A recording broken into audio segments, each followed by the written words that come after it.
오늘 마가복음 13장을 다루겠습니다. 이제 분량이 이게 쉽지가 않고 분량이 이게 적은 게 아니라 두 번 정도에 나눠서 해야 될 것 같습니다.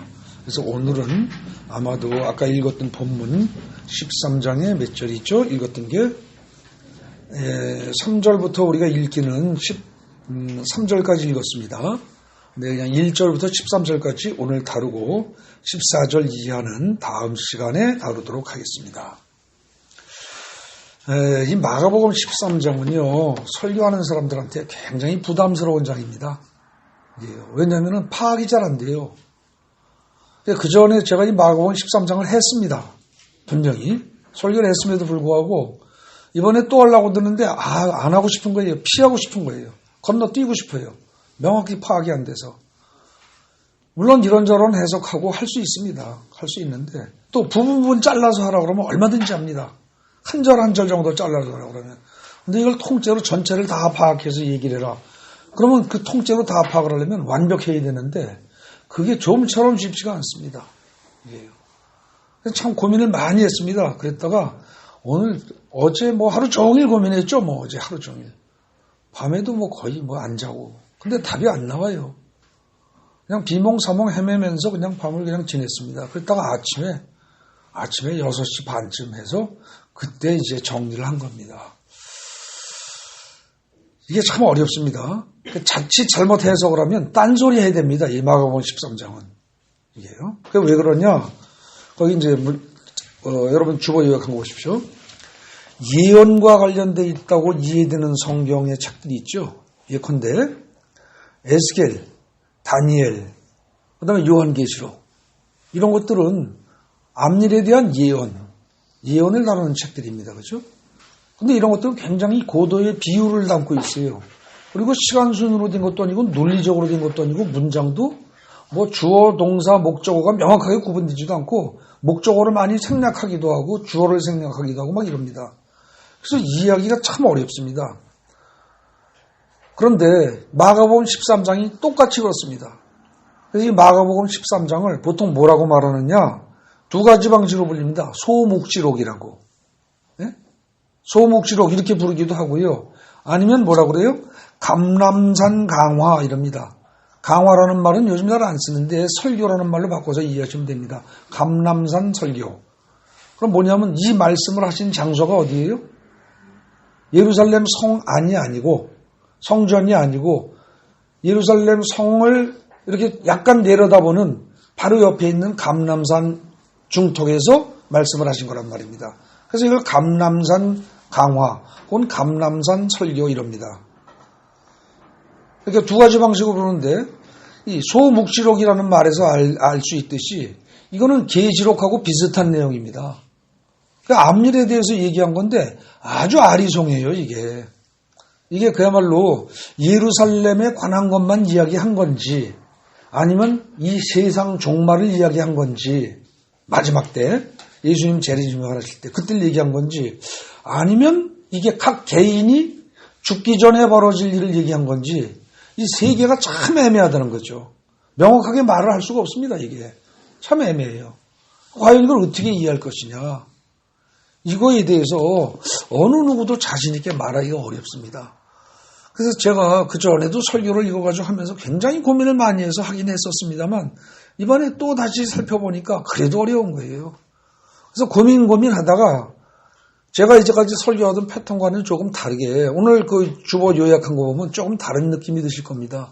본문을 직접 다룬 게 아니라 이제까지 마가복음 1장부터 12장까지를 쭉 우리가 살피고 분석해 오면서 그동안 경험했던 걸 토대로 그걸 다시 순서대로 차곡차곡 정리하는 거, 적용하는 겁니다. 그렇게 적용을 해서 이해해야만 이게 오독을 안 할 수 있다는 거죠. 그래서 첫 번째가 뭐냐? 첫 번째가 하나님과의 관점과 차이를 고려하면서 읽어야 한다는 겁니다. 첫째가 하나님과의 관점과 차이. 하나님과 누구의 차이예요? 하나님과 우리. 하나님의 관점이 있고 우리의 관점이 있어요. 우리가 아무리 애를 써도 하나님의 관점에 쉽게 도달하기가 어렵겠죠. 그죠? 하나님은 물론 우리의 입장을 다 아십니다. 우리의 모든 걸 다 아세요. 그러나 하나님이 우리 입장에서 똑같이 얘기해버리면 하나님이 우리를 인도하실 수가 없지요. 그러니까 하나님은 분명히 하나님의 입장이 있으십니다. 근데 우리는 우리의 입장이 있어요. 그러니까 하나님의 입장과 우리의 입장이 하늘과 땅이 벌어진 것만큼이나 차이가 있단 말입니다. 그러니까 하나님은 이 입장에서 얘기하시는데 우리는 자꾸 밑에서만 이해를 하면 이해가 안 되는 거죠. 하나님은 영적인 입장에서 자꾸 얘기를 하시는데, 영적인 얘기를 하시는데 우리는 자꾸 육적으로만 받아들이면 이해가 안 되는 겁니다. 하나님은 뭔가 비유적으로 깊은 뜻을 얘기하시는데 우리는 글자로만 이해를 하면 답이 안 나온다는 거예요. 그래서 첫 번째 제일 중요한 게 뭐냐? 하나님의 입장과 우리의 입장, 하나님의 관점과 우리의 관점의 차이를 전제로 하고 그게 있다는 사실을 인정하고 그 차이를 가능하면 좁히려는 생각을 가지고 읽어야 한다는 겁니다. 그때 좁힐 때 어떻게 돼요? 하나님은 분명히 성경 말씀에 그대로 써놓으셨습니다. 이건 변하지 않습니다. 그럼 우리가 어떻게 돼요? 하나님의 입장으로 가까이 가면서 이해하려고 노력을 해야죠. 네. 거기 이제 주보 요약한 거 보십시오. 성경은 기본적으로 사람이 아니라 하나님의 관점에서 기록한 책입니다. 성경이라는 게. 그러기에 저자인 하나님과 독자인 사람 사이에 필연적으로 관점의 차이가 존재하게 됩니다. 예컨대 마가복음 13장 4절을 보십시오. 거기 보면 뭐라고 그래요? 13장 4절에 제자들의 질문이 뭡니까?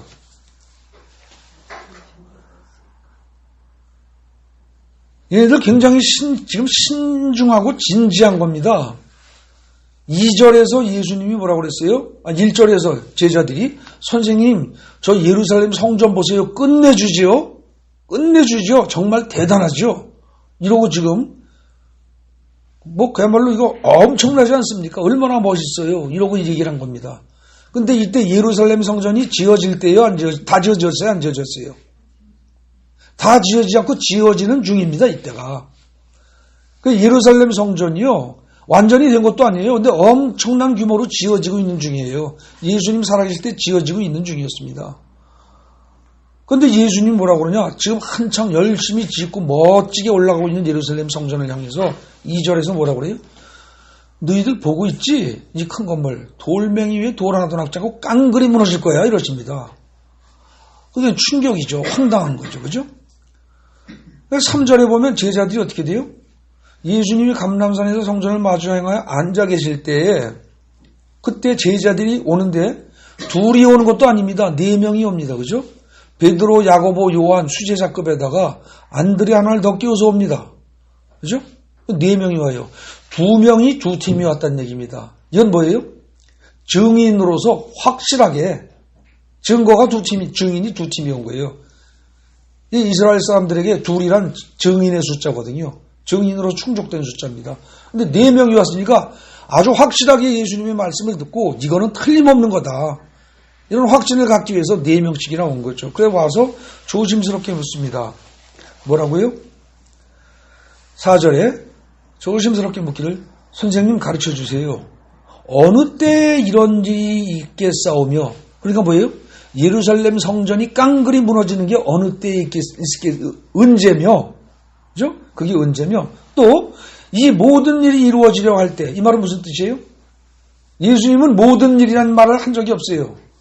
근데 지금 얘네들은 무슨 생각한 거예요? 예루살렘 성전이 깡그리 무너진다는 얘기는 뭐예요? 성전이 무너진다는 얘기는 예루살렘 성이 완전히 무너진다는 뜻이고 그건 이스라엘 백성들이 완전히 다 죽어나간다. 세상 끝이다. 세상 망하는 거다. 이렇게 해석을 한 겁니다. 이게 유태인들의 관점이에요. 이게 인간의 관점이에요. 주님은 분명히 성전만 무너진다고 얘기하신 겁니다. 그죠? 그렇잖아요. 문장으로 보면은. 예수님은 분명히 이 예루살렘 성전이 이것이 어떻게 돼요? 이게 돌 위에 돌 하나도 남지 않고 다 무너질 것이다라고 했는데 베드로를 비롯한 이 제자들은 몽땅 뭐라고 봤느냐? 예루살렘 성전이 무너진다고요? 이건 유태인에게 있어서 예루살렘 성전이 무너지는 건 세상이 끝나는 거예요. 그러니까 종말로 생각하고 이 모든 일이 일어날 때가 이 모든 일을 할 때 징조가 어떻습니까? 세상 종말이 올 때 징조가 어떻습니까? 이렇게 물어본 겁니다. 이해되십니까? 그러니까 이 질문이 좀 정확한 거예요? 오해한 거예요? 오해한 겁니다. 제자들은 이 첫 마디부터 오해하고 들어간 거예요. 그랬더니 예수님이 뭐라고 그래요? 그거 일일이 시시콜콜 대답 안 하십니다. 얘들아, 너희들 질문이 잘못했다. 내가 예루살렘 성이 무너진다고 했지?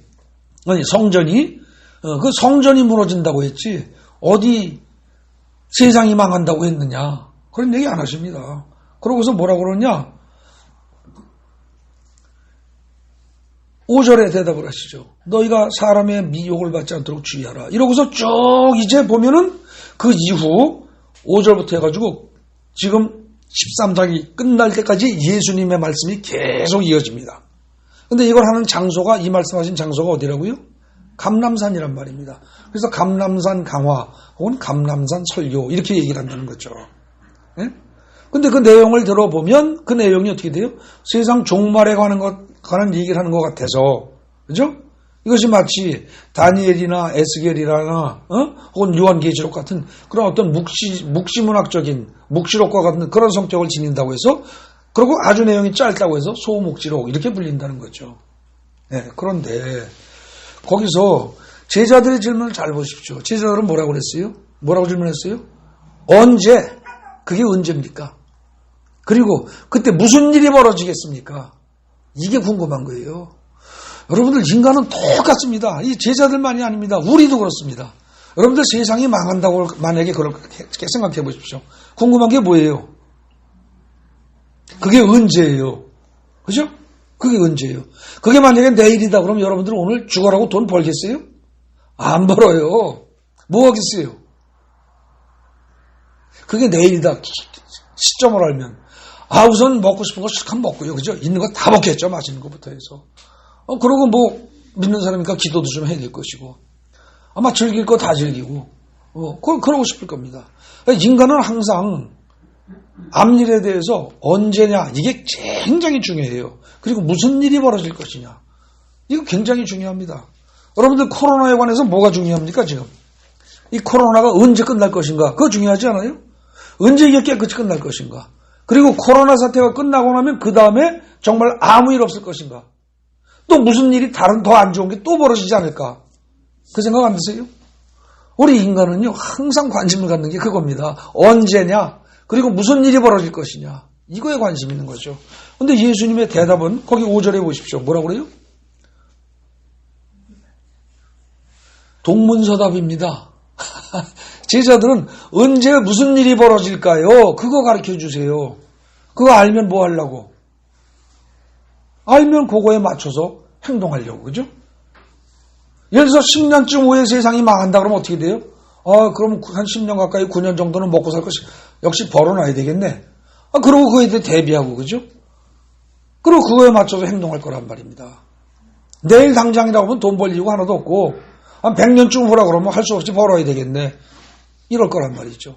인간은 항상 때와 어느 시기와 그리고 어떤 사건에 대해서 그거에 관심이 있어요. 그런데 예수님은 거기 5절에 보면은 너희가 사람의 미혹을 받지 않도록 주의하라 이랬습니다. 그죠?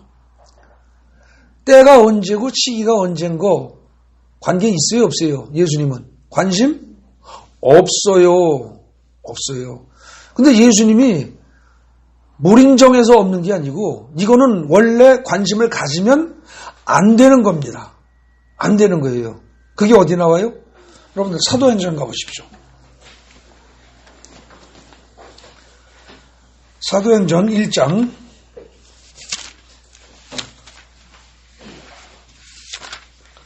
여러분들 잘 아는 기절이 있습니다. 1장 8절 굉장히 유명한 기절이죠. 잘 아는 거예요. 그 앞절 보십시오. 뭐라고 되어 있어요? 때와 시기는 아버지께서 자기의 권한에 두셨으니 너희가 알 바 아니다 이럽니다. 이 문장은요. 지금 번역을 이렇게 해놔서 그런데 이게 헬라어 언어로 보면요. 때와 시기에 관해 아는 것은 하나님의 고유 권한이다 이런 뜻이에요. 이게 하나님의 고유 권한이에요. 여러분 성경에서 하나님의 고유 권한이라고 처음부터 강조된 게 뭐가 있습니까? 창세기 앞에 나오는 거. 선악을 알고 판단하는 게 하나님의 고유 권한입니다. 아시겠습니까? 그거 하나가 지속적으로 나오죠. 그런데 그 이후에 성경을 쭉 읽다 보면요. 하나님의 고유 권한이다라고 말할 수 있는 게 뭐가 있어요? 이 때와 시기를 아는 문제. 이거 알고 이거 판단하고 이거 결정하는 거. 이게 하나님의 고유 권한입니다. 선악을 판단하는 거 인간들이 하면은 그건 월권행위예요. 근데 이 때와 시기를 알려고 드는 거 이것도 월권행위라는 겁니다. 여러분들 그 밖에 나머지는 전부 다 하나님이 하는 걸 갖다가 인간도 똑같이 하라는 게 하나님의 입장이에요. 아시겠습니까? 그 밖에 다른 거 하나님의 마음으로 세상을 사랑하고 남들도 사랑하고 하나님의 능력으로 너희도 능력 행하라는 겁니다. 그런데 절대로 해서 안 되는 게 두 가지예요. 그 중에 하나가 지금 때와 시기를 너희가 알라고 드는 거 그건 월권행위다. 그래서 어떻게 돼요? 천사들도 모르고 하늘에 계신 아버지만 아시고 아들도 모른다는 거죠. 이해가 되십니까? 네. 그래서 우리는 자꾸 때와 시기에 대해서 궁금하고 마지막 때의 징조가 뭐냐, 무슨 일이 벌어질까 이거 관심을 갖는데 때와 시기에 관한 거 하나님의 고유 권한이야. 그건 알려고 들면 안 되는 거예요. 아시겠습니까? 그러면 너희가 알아야 할 건 뭐냐? 예수님의 말씀에 의하면 다시 마가복음 13장 거기 5절로 가보십시오. 뭐라고 되어 있어요? 너희가 사람의 미혹을 받지 않도록 주의하라. 이 말은 제대로 가르침을 받으려면 누구의 가르침을 받아라? 예수 그리스도의 가르침을 받아라 이겁니다.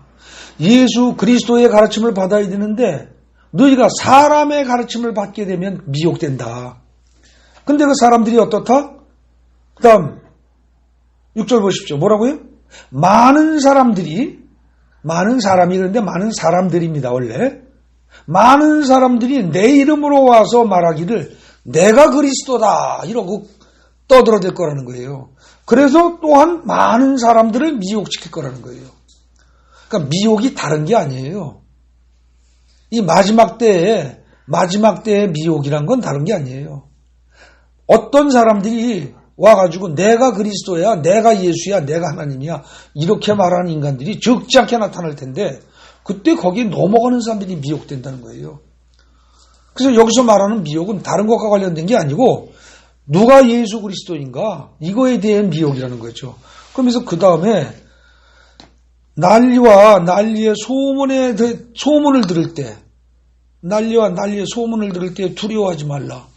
이제 미혹의 또 다른 부분입니다. 그죠? 일단 예수님은 분명히 뭐라고 해요? 진짜 예수 그리스도는 너희 어떻게 해라? 난리와 난리 소문이 들려도 두려워하지 말라고 나는 지금 얘기하고 있다. 그런데 나중에 별소리 다 할 것이다. 그런 일을 나타날 때 그거 조심해라. 응? 난리가 나고 하는 것이 난리 소문이 들려고 하는 것이 그런 일이 있긴 있는데 그게 끝날 때 아니다 이겁니다. 여러분 요즘 유튜브에 보면요. 이게 참 내가 특별히 누구라고 얘기는 안 하려고 하는데 그냥 얘기하겠습니다. 이제 2단에 속한 사람이기 때문에 자기는 잘났다고 하면서 앤드류 강이라고 하는 사람이 손계문 목사라고 해서 안지교 쪽의 사람입니다. 둘 다. 나와가지고 마지막 때 어쩌고 저쩌고 막 떠들어댑니다. 미친 소리입니다. 헛소리입니다. 마지막 때에 마지막 징조가 어떤 거는 지금 마가복음 13장에서 절대 이거는 아니라는 거예요. 그런 거 없다. 때와 시기는 모른다는 겁니다. 제가 손계문 그 목사, 안지교의 손계문 목사, 웬만한 설교 매끈하게 잘합니다. 근데 내가 몇 개를 들어봤는데 그 사람 설교하다 뭐라면은 자기는 마지막 때가 되고 등등등 그래가지고 서울서 도시에서 산다고 시골에서 산대요. 그게 성경적이라고 헛소리하고 있는 겁니다. 성경적으로 진짜 성경적으로 만약에 글자 그대로 성경적이라고 해석하려면 여러분들 지금 아까 우리가 읽은 중에 그 다음 기절 좀 나옵니다. 14절 보십시오. 멸망에 가증한 것이 서지 못할 곳에 선 것을 보거든 그때 유대에 있는 자들은 어디로 도망가라? 시골로 도망가라 그랬어요? 어디로 가라 그랬어요? 산으로 가라 그랬잖아요. 그러면 손계문 목사들 말한 대로 하면은 마지막 때에 지금이 말세라고 생각이 되면 서울 도시에 살지 말고 어디로 가야 돼요? 강원도 산골짜기로 가야죠. 시골로 가면 안 되지. 그냥 평범한 시골로 가면 안 돼요. 높은 산으로 도망가야지. 근데 그런 해석도 잘못된 거예요, 사실은. 근데 말도 안 되게 지멋대로 시골로 가서 산다고 그러고 어쩌고 저쩌고 이런 식으로 얘기를 한다고요. 여러분들 유튜브에서요. 아무리 설교를 바르게 하고 올바르게 하는 것 같고 다른 설교가 다 좋아도 이 마지막 종말에 관한 얘기를 하면서 지금 때가 다 됐다. 그러니까 어떻게 해라 이러고 구체적으로 행동을 어떻게 하라고 하면서 성경에 나오는 이야기 아닌 딴 얘기하는 사람들은 몽땅 다 이단입니다. 거기에 현혹되지 마십시오. 그런 사람들 설교 자꾸 보면 이상해집니다. 예수님은 거기 지금 5절 6절에서 사람들이 미혹시키는 것에 빠지지 말아라. 그리고 진짜 그리스도인 내 말만 믿어라. 지금 이 얘기를 하는 거예요. 그러면서 어떻게 해라? 전쟁 소문 들리고 해도 그러려니 하라는 겁니다. 그걸로 너희 망하지 않는다는 거예요. 이라크에서 전쟁이 나고 지금도 시리아 공습을 하고 어디가 어쩌고 어디가 저쩌고 그것 때문에 망하지 않는다는 겁니다. 걱정 말라는 거예요. 그 다음에 8절 보십시오. 민족이 민족을 나라가 나라를 대적하여 일어나고 미국하고 중국하고 지금 엄청나게 티격태격하고 지금 보이지 않게 그야말로 칼만 들이대지 않고 실제로 무기만 안 쓸 뿐이지 거의 전쟁을 하는 것과 다름없는 상황입니다. 지금 그죠? 거기다 북한도 그렇죠. 우리와 관계가 그렇죠. 그리고 전 세계가 다 사실은 그렇습니다. 이런 일 벌어진다는 겁니다. 근데 망할 게 안 됐다는 거예요. 이거 가지고서 곧 망할 것처럼 부들부들 떨고 그때가 언제냐? 이러지 말라는 거예요. 이게 지금 오늘날 코로나까지 퍼지고 나니까 얼마나 사람들이 불안해합니까? 그죠? 근데 안 망한다는 겁니다. 네. 그런데 그 대신 어떻게 돼요? 이게 재난의 시작이지 망할 때까지 온 건 아니다. 시작은 됐다는 거예요. 시작은. 그러니까 정신 차리고 경계하고 깨어있긴 있어야 되는데 이게 망할 때 다 됐으니까 저 다미선 교회가 한때 그 짓 했던 것처럼 학생들 학교도 안 가고 공부도 안 하고 돈 버는 사람 돈도 안 벌고 모여 앉아서 기도만 하고 어느 순간까지 기다리다 있다 보면 몽땅 쫙 휴거될 것이다. 그건 착각하지 말라는 거죠. 그러면서 9절 보십시오. 너희는 스스로 조심해라. 사람들이 너희를 공회에 넘겨주겠고 등등등등. 공회에 넘겨주고 너희를 뭐예요? 회당에서 매질하겠으며 너희로 말미암아 나로 말미암아 너희가 권력자들의 임금 앞에 서게 되리니 이는 그들에게 증거가 되려 함이니라. 그리고 복음이 만만히부터 먼저 만국에 전파해야 할 것이다. 이러고 쭉 나옵니다. 어려운 일을 겪을 거라는 거예요. 뭐 때문에? 돈이 없어서? 권력이 없어서? 아니에요. 예수 때문에. 너희가 예수 때문에.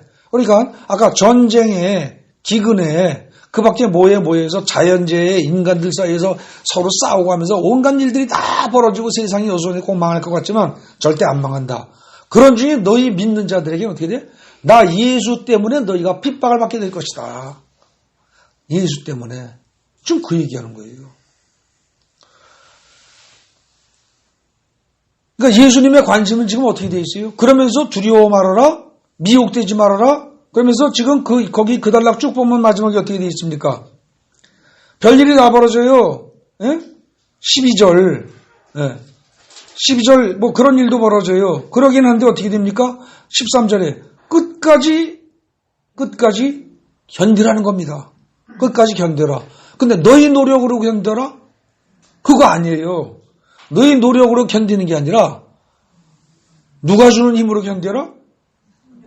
11절에 보십시오. 뭐라고 되어 있어요? 성령. 그죠? 성령의 의지에서 성령과 하나가 돼서 견뎌라 이겁니다. 성령이 인도하시는 대로 말하고 겁낼 거 없다. 두려워할 거 없다. 무슨 말 하려고 무슨 말을 대답할 것인가 미리 준비하고 애쓰고 할 것도 없다. 그냥 그때그때 말 주실 거다.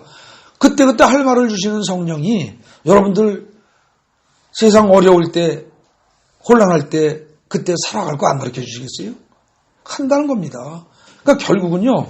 지금 1절부터 13절까지 내용을 쭉 하나님의 관점과 인간의 관점이라는 점에서 비교를 해보면 인간의 관점, 베드로와 그 제자들의 관점은 어때요? 언제? 무슨 일이 벌어질까요? 이거에 관심이 있어요. 그죠? 근데 예수님은 어떻게 돼 있어요? 전쟁도 나고 기근도 나고 별별 일 다 생길 거야. 생기긴 생길 거야. 근데 그렇다고 끝나는 거 아니야. 그냥 두려워할 거 없어. 그리고 성령이 너희와 함께 하셔. 그런데 그때 너희가 해야 할 일은 뭐다? 너희가 해야 할 일은 곧 세상이 망할 거라고 그러고 포기하고 주저앉아 있지 말고 맛있는 거 먹고 돈도 안 벌고 이러려고 들지 말고 너희가 끊임없이 해야 할 일은 뭐다? 뭐예요 지금? 뭐라고 돼 있어요? 보세요. 여기 뭐라고 돼 있나? 9절 10절에 뭐라고 돼 있어요? 그들에게 증거가 돼야 돼요.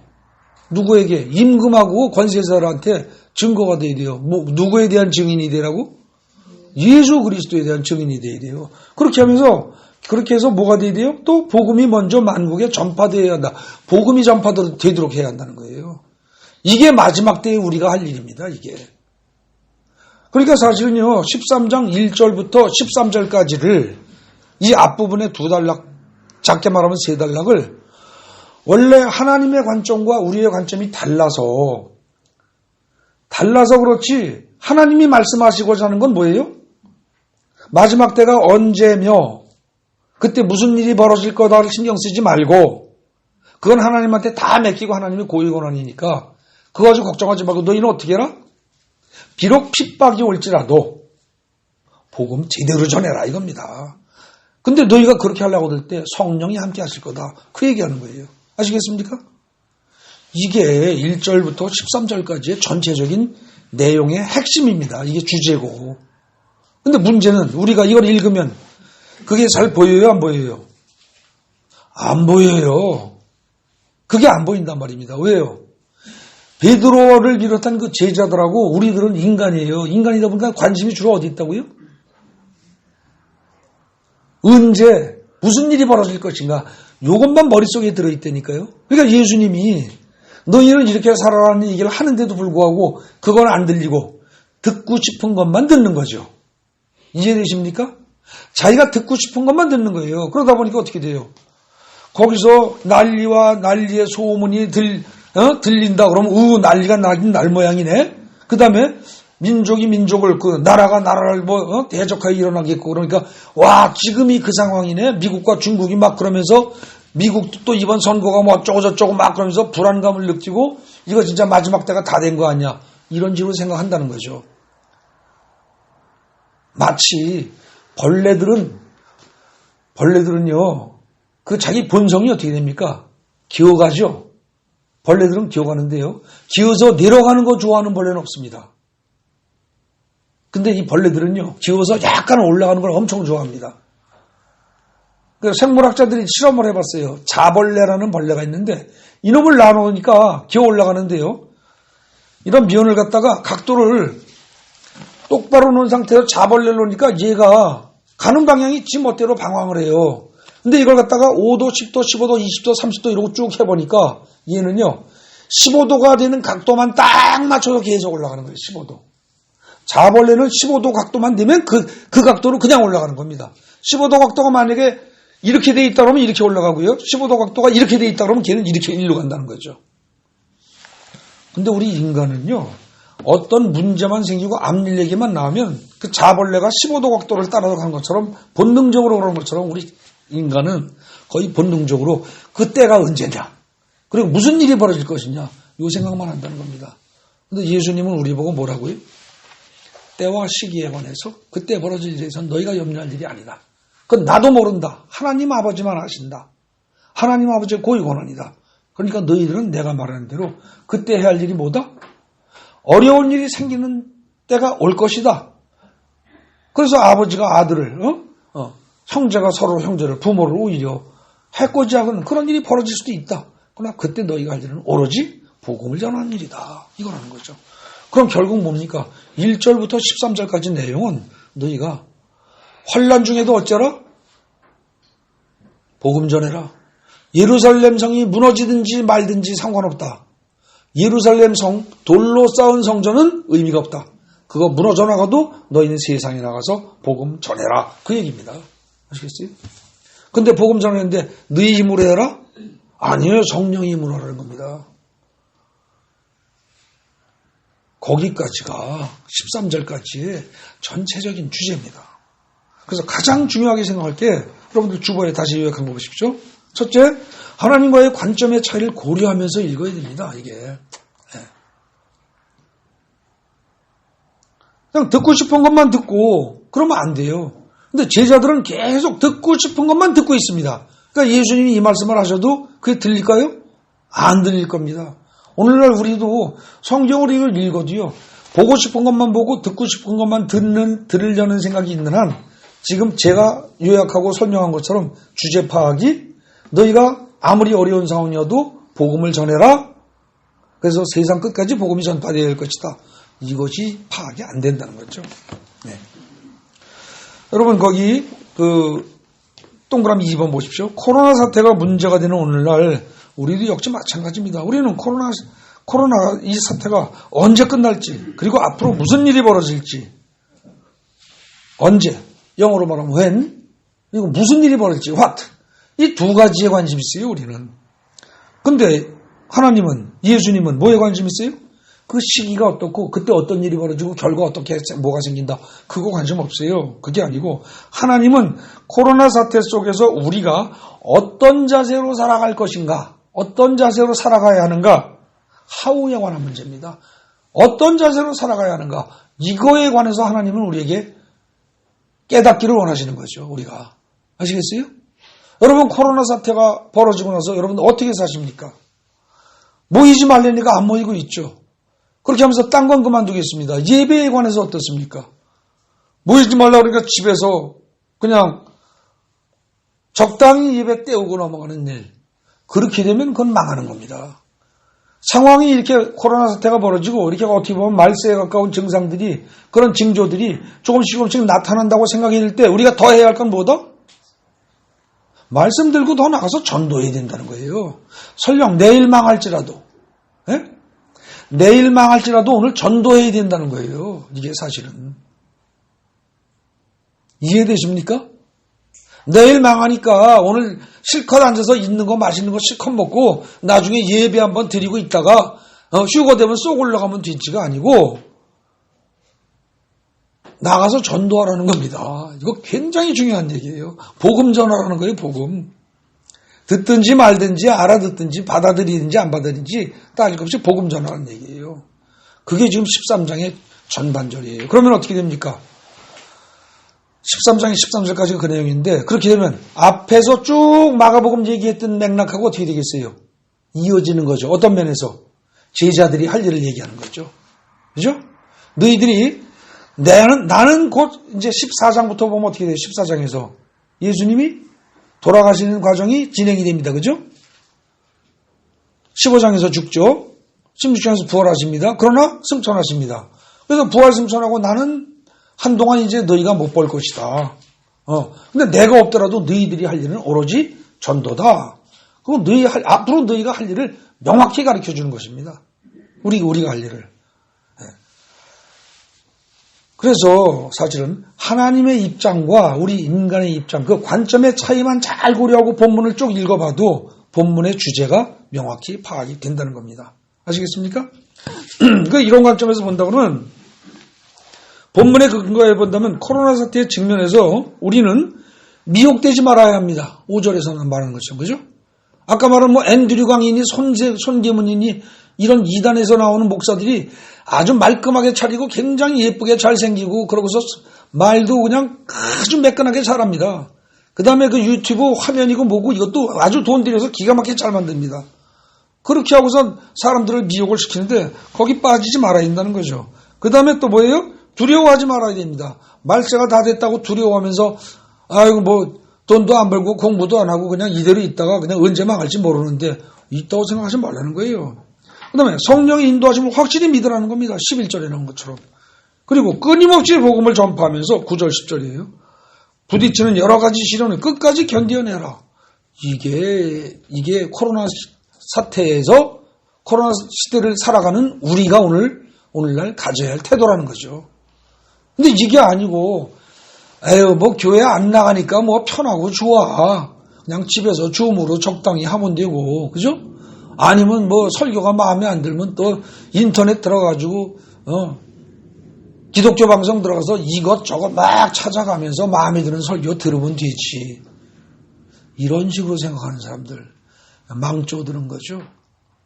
그게 아니라는 거예요. 이런 상황일수록 이렇게 뭔가 말세의 징조가 나타나는 것 같은 이런 상황일수록 우리는 어떻게 된다? 더욱더 적극적으로, 그죠? 더욱더 적극적으로 자기 신앙을 지키는 것으로 끝나는 게 아니라 남에게 전도해야 된다는 겁니다.